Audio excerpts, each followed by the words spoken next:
लातूर मधली परिस्थिती बघूयात। लातूरला चौथ्या दिवशी सुद्धा अवकाळी पावसाचा तडाखा बसलाय।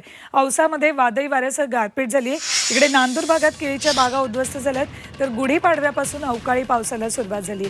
जिल्ह्यातल्या वेगवेगळ्या भागात विजेच्या कडकडाटासह गारपीट होती। जोरदार गारपीट होती, त्यामुळे फळबागांसह रब्बी पिकं आणि भाजीपाला अक्षरशः जमीनदोस्त झालाय। याचा आढावा घेतला आमचे प्रतिनिधी वैभव बालकुंदे यांनी। लातूर जिल्ह्यातील नांदुर्गा शिवारात काल गाराचा पाऊस पडलाय, त्यासोबत वारा आणि मोठ्या प्रमाणात पाऊस होता।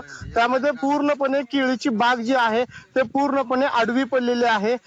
आपण जर पाहू शकता की ही नांदुर्गा शिवारामधील केळीची बाग आहे आणि पूर्णपणे ही आडवी पडली। या शेतकऱ्याचं म्हणणं होतं कालच त्यांचे जे व्यापाऱ्यासोबत बोलणं झालं होतं आणि ही बाग तोडणीसाठी आली होती, पण अचानक झालेल्या रात्रीतून पावसामध्ये मोठ्या प्रमाणात यांचं नुकसान झालंय। त्यामध्ये जर पाहिलं तर आपण पूर्णपणे बाग आडवी पडले।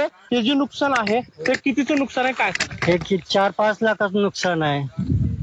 आज 4-5 गावात बागा आहेत आमच्या इथं, असं सगळ्याचं नुकसान आहे पूर्ण त्याच्यात।